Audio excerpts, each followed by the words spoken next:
ଆଜି ଆପଣମାନଙ୍କ ପାଇଁ ନେଇ ଆସିଛି ଛତୁ ତରକାରୀ। ଏଇ ଛତୁ ତରକାରୀ ଆଗରେ ମାଛ ମାଂସ ବି ଫିକା ଲାଗିବ। ଏଇ ଛତୁ ରେସିପିଟା ଆପଣମାନଙ୍କ ସହିତ ସେୟାର କରିବି। ଆଉ ୟାର ସ୍ୱାଦ ସତରେ ଅସାଧାରଣ। ଆପଣମାନେ ଥରେ ଏଇ ରେସିପିକୁ ବନାନ୍ତୁ ଆଉ କେମିତି ଲାଗିଲା କମେଣ୍ଟରେ ଜଣାଇବାକୁ ଜମାରେ ବି ଭୁଲିବେନି। ଭିଡ଼ିଓଟି ଆରମ୍ଭ କରିବା ଆଗରୁ ଯେଉଁମାନେ ଛତୁ ଖାଇବାକୁ ଭଲ ପାଆନ୍ତି ନିଶ୍ଚୟ କମେଣ୍ଟରେ ଜଣାଇବେ। ନମସ୍କାର, ମୁଁ ଇତିଶ୍ରୀ ଆଉ ଇତିଶ୍ରୀ କିଚେନକୁ ଆପଣ ସମସ୍ତଙ୍କୁ ଅନେକ ଅନେକ ସ୍ୱାଗତ। ଚ୍ୟାନେଲରେ ନୂଆ ଥିଲେ ଚ୍ୟାନେଲକୁ ପ୍ଲିଜ୍ ସବସ୍କ୍ରାଇବ୍ କରିଦିଅନ୍ତୁ। ମୁଁ ଏଇଠି 500 ଗ୍ରାମର ଦେଶୀ ଛତୁ ନେଇଛି ଆଉ ଏ ଛତୁଗୁଡ଼ା ଫୁଟି ଯାଇଛି ସବୁ। ଆଉ ଏ ଛତୁର ନାଁ ମୁଁ ଜାଣିନି, ଯଦି ଆପଣମାନେ କେହି ଜାଣିଛନ୍ତି ତାହେଲେ କମେଣ୍ଟରେ ନିହାତି ଜଣାଇବେ। ତ ଏଇ ଛତୁକୁ ଆପଣମାନେ ମାର୍କେଟରେ ଇଜିଲି ପାଇପାରିବେ। ଆଉ ଏଇ ଛତୁକୁ ମୁଁ ଏଠି ଭଲ ଭାବରେ ଧୋଇକି ଛାଣିକି ରଖିଦେଇଛି।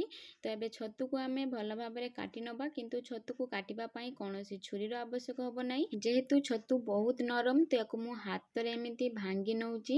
ଆପଣମାନେ ଚାହିଁଲେ ୟାକୁ ଆହୁରି ସରୁ ସରୁ ମଧ୍ୟ କରିପାରିବେ, କିନ୍ତୁ ମୁଁ ଟିକେ ମୋଟା ମୋଟା ରଖିଛି କାହିଁକିନା ଖାଇବାକୁ ବହୁତ ଭଲ ଲାଗିଥାଏ। ତ ଆପଣମାନେ ଆପଣଙ୍କ ଅନୁସାରେ ଛତୁକୁ ଏମିତି କାଟିକି ବି ବା ଭାଙ୍ଗିକି ରଖିପାରିବେ। ତ ଦେଖିପାରୁଛନ୍ତି ମୁଁ ଜମାରୁ ବେଶୀ ସରୁ କରୁନି, ତ ମୁଁ ୟାକୁ ମାତ୍ର 2 ଫାଳ କରିକି ରଖିଦେଉଛି। ତ ଏଇଠି ସବୁ ଛତୁକୁ ମୁଁ ଏମିତି ମୋଟା ମୋଟା କରିକି ଛଡ଼େଇକି ରଖିଦେଇଛି। ଆଉ ୟାକୁ ଗୋଟେ ଛଣା ବାଉଲକୁ ମୁଁ ଏବେ ଦେଇକି ୟାକୁ ଭଲ ଭାବରେ 3 ରୁ 4 ଥର ମୁଁ ୟାକୁ ୱାଶ୍ କରି ନେଉଛି। ଏଇଠି ମୁଁ ୱାଶ୍ କରି ସାରିଲା ପରେ ୟାକୁ ଗରମ ପାଣିରେ ୟାକୁ ସିଝିବା ପାଇଁ ଛାଡ଼ିବି।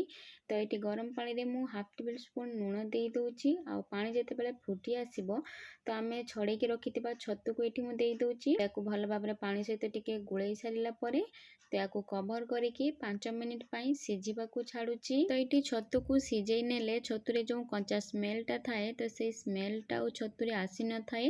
ତ ଆପଣମାନେ ନିହାତି ଛତୁକୁ ଏମିତି 5 ରୁ 6 ମିନିଟ୍ ବା 7 ମିନିଟ୍ ପାଇଁ ହାଇ ଫ୍ଲେମ୍ରେ ୟାକୁ ସିଝେଇ ନିଅନ୍ତୁ। ଦେଖିପାରୁଛନ୍ତି ଛତୁଟା ଆମର ଏଠି କେତେ ଭଲ ଭାବରେ ସିଝି ଯାଇଛି। ତ ଏବେ ମୁଁ ୟାକୁ ଛାଣିକି ଗୋଟେ ପାତ୍ରକୁ ବାହାର କରିକି ରଖିଦେଉଛି।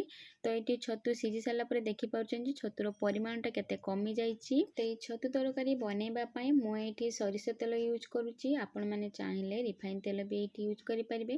ତ ତେଲ ଗରମ ହେଇସାରିଲା ପରେ 1 ଚାମଚ ମୁଁ ଏଇଠି ଜିରା ଦେଇ ଦେଉଛି, 1 ତେଜପତ୍ର, 1 ଶୁଖିଲା ଲଙ୍କା। ଆଉ ଏସବୁ ଏଇଠି ଭଲ ଭାବରେ ଫୁଟି ସାରିଲା ପରେ ଏବେ ଦେଇଦେବି କାଟିକି ରଖିଥିବା ପିଆଜ। ତ ପିଆଜକୁ ମୁଁ ଏଇଠି ବହୁତ ଛୋଟ ଛୋଟ କରି କାଟିଛି। ତ 500 ଗ୍ରାମ ଛତୁ ପାଇଁ ମୁଁ ଏଇଠି 2ଟା ବଡ଼ ସାଇଜ୍ର ପିଆଜକୁ କାଟିକି ଦେଇଛି।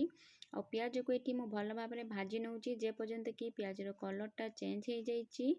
ତ ଦେଖିପାରୁଛନ୍ତି ଏଇଠି ପିଆଜର କଲର୍ଟା ପୁରା ଚେଞ୍ଜ ହେଇ ଆସିଛି ବା ପୁରା ଲାଲ ହେଇକି ଭାଜି ହେଇଯାଇଛି। ତ ଏଇଠି ଗ୍ୟାସର ଫ୍ଲେମ୍କୁ ମୁଁ ମିଡ଼ିୟମରେ ରଖିକି ପିଆଜକୁ ଏଇଠି ବହୁତ ଭଲ ଭାବରେ ଭାଜି ନେଉଛି।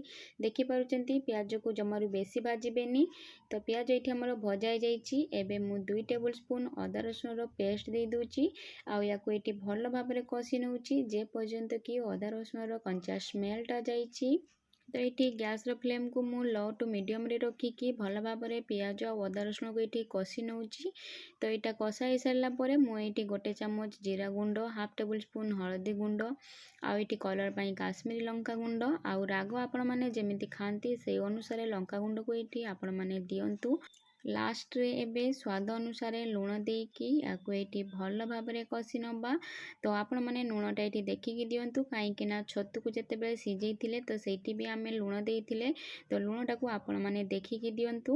ତ ଏଇଠି ମସଲା ସବୁକୁ ମୁଁ ଏଇଠି ଭଲ ଭାବରେ କଷି ନେଉଛି। ଆଉ ମସଲାରେ ଆମେ ଜମାରୁ ପାଣି ଦେଇନେ, ତ ଏଇଠି ଗ୍ୟାସର ଫ୍ଲେମ୍କୁ ଲୋରେ ରଖିକି ଆପଣମାନେ କଷିବେ। ଆଉ ଏଇଠି 2ଟା ମିଡ଼ିୟମ୍ ସାଇଜ୍ର ଟମାଟୋକୁ ଦେଇକି ଭଲ ଭାବରେ ଏଇଠି କଷି ନେଉଛି। ତା ଆଗରୁ କହି ରଖୁଛି ଆପଣମାନେ ଯଦି ଚ୍ୟାନେଲରେ ନୂଆ ଅଛନ୍ତି ତାହେଲେ ପ୍ଲିଜ୍ ଚ୍ୟାନେଲକୁ ସବସ୍କ୍ରାଇବ୍ କରିଦିଅନ୍ତୁ ଆଉ ପାଖରେ ଥିବା ବେଲ୍ ଆଇକନ୍କୁ କ୍ଲିକ୍ କରିଦିଅନ୍ତୁ। ତ ମୁଁ ଏଇଠି ମସଲାରେ କିଛି ପାଣି ଆଡ଼୍ କରୁଛି ଆଉ ୟାକୁ ମସଲା ସହିତ ଭଲ ଭାବରେ ଗୋଳେଇ ନେଉଛି। ଯେହେତୁ ଏଥିରେ ଗୁଣ୍ଡ ମସଲା ଦିଆ ଅଛି ତ ୟାକୁ ପାଣି ଦେଇକି ଭଲ ଭାବରେ କଷି ନେବା, ନହେଲେ ମସଲା ପୋଡ଼ିଗଲେ ପିତା ଲାଗିବ। ତ ଏଇଠି ମୁଁ ଗ୍ୟାସର ଫ୍ଲେମ୍କୁ ଲୋ ରଖିକି ୟାକୁ 5 ମିନିଟ୍ ପାଇଁ କଭର କରିଦେଉଛି। ଆଉ 5 ମିନିଟ୍ ପରେ ଦେଖିପାରୁଛନ୍ତି ଏଥିରୁ ସବୁ ତେଲ ବାହାରି ଆସିଲାଣି। ଆଉ ଟମାଟର ବି ଏଇଠି ବହୁତ ଭଲ ଭାବରେ ସିଝି ଯାଇଛି। ଦେଖିପାରୁଛନ୍ତି ଟମାଟର ପୁରା ନରମ ହେଇଯାଇଛି। ଆଉ ୟାକୁ ଏଇଠି ମସଲା ସହିତ ଭଲ ଭାବରେ କଷି ନେଉଛି। ତ ମସଲା ଏଇଠି ଆମର ଆମର ଭଲ ଭାବରେ କଷା ହେଇଯାଇଛି। ତ ମସଲାକୁ ଏଠି କଷି ସାରିଲା ପରେ ମୁଁ ଆଉ 2 ମିନିଟ୍ ପାଇଁ ଲୋ ଫ୍ଲେମ୍ରେ ଛାଡ଼ିଥିଲି। ତ ଦେଖିପାରୁଛନ୍ତି ସବୁ ତେଲ କେମିତି ବାହାରି ଆସିଲାଣି। ଆଉ ମସଲା ଏଠି ଆମର ଛତୁ ତରକାରୀ ପାଇଁ ପରଫେକ୍ଟଲି ରେଡ଼ି ହେଇଯାଇଛି। ଏବେ ଏଇଠି ମୁଁ ଦେଇଦେବି ସିଝେଇକି ରଖିଥିବା ଛତୁକୁ। ତ ଛତୁକୁ ଏଠି ମୁଁ ଦେଇ ଦେଉଛି ଆଉ ମସଲା ସହିତ ଭଲ ଭାବରେ ମୁଁ ଏଠି କଷି ନେଉଛି। ଆଉ ଏଇ ଛତୁ ରେସିପିରେ ଆମେ ଜମାରୁ ପାଣି ଆଡ଼୍ କରିବାନି, କାହିଁକିନା ଛତୁଟା ଆମର ବହୁତ ମଏଶ୍ଚର ଅଛି। ତ ଛତୁରେ ଜମାରୁ ପାଣି ଆମେ ଆଡ଼୍ କରିବାନି, କାହିଁକିନା ଏଥିରେ ବହୁତ ପାଣି ବାହାରିଥାଏ। ତ ଏଠି ଗ୍ୟାସ୍ର ଫ୍ଲେମ୍କୁ ଲୋରେ ରଖିକି ମୁଁ ୟାକୁ 7ରୁ 8 ମିନିଟ୍ ପାଇଁ କଭର୍ କରି ନେଉଛି। ଆଉ 7-8 ମିନିଟ୍ ପରେ ଦେଖିପାରୁଛନ୍ତି ଆମର ଛତୁ ତରକାରୀ ପୁରା ରେଡ଼ି ହେଇଯାଇଛି। ଆଉ ଏ ଜମାରୁ ବି ତଳେ ଲାଗିନି। ଏ ଛତୁଟା ବହୁତ ମଏଶ୍ଚର, ଦେଖିପାରୁଛନ୍ତି ଆମେ ଜମାରୁ ପାଣି ଆଡ଼୍ କରିନେ। ତ ଏଠି ଦେଖିପାରୁଛନ୍ତି ଛତୁଟା ଆମର କେମିତି ଗୋଟା ଗୋଟା ହେଇକି ଅଛି। ତ ଛତୁକୁ ଜମାରୁ ବେଶୀ ସିଝେଇକି ଘାଣ୍ଟି ଦେବେନି। ତ ଏଠି ମୁଁ ଲାଷ୍ଟରେ ଗରମ ମସଲା ଦେଇ ଦେଉଛି, ଆଉ କିଛି ଫ୍ରେଶ୍ ଧଣିଆ ପତ୍ର ଥିଲା ତ ତାକୁ ଏଠି ଦେଇକି ୟାକୁ ଏଠି ଭଲ ଭାବରେ ମୁଁ ଗୋଳେଇ ନେଉଛି। ତା ଆଗରୁ କହି ରଖୁଛି, ଆପଣମାନେ ଯଦି ଚ୍ୟାନେଲରେ ନୂଆ ଅଛନ୍ତି ତାହେଲେ ପ୍ଲିଜ୍ ଚ୍ୟାନେଲକୁ ସବସ୍କ୍ରାଇବ୍ କରିଦେବେ। ତ ଏସବୁକୁ ଏଠି ଭଲ ଭାବରେ ଗୋଳେଇ ସାରିଲା ପରେ ମୁଁ ଏଠି ଗ୍ୟାସ୍ର ଫ୍ଲେମ୍କୁ ଅଫ୍ କରିଦେଉଛି। ଆଉ ଏଇ ତରକାରୀଟା ଗରମ ଭାତ ସହିତ ଖାଇବାକୁ ବହୁତ ଭଲ ଲାଗିଥାଏ। ଏଇ ଛତୁ ତରକାରୀ ଆଗରେ ମାଛ ମାଂସ ବି ଫିକା ଲାଗିଥାଏ। ପୁଣି ଆସିବି ଆଉ ଏକ ନୂଆ ରେସିପି ସହିତ। ଭିଡ଼ିଓଟି ଭଲ ଲାଗିଥିଲେ ଭିଡ଼ିଓକୁ ଲାଇକ୍, କମେଣ୍ଟ, ସେୟାର, ସବସ୍କ୍ରାଇବ୍ କରିବାକୁ ଜମାରୁ ଭୁଲିବେନି।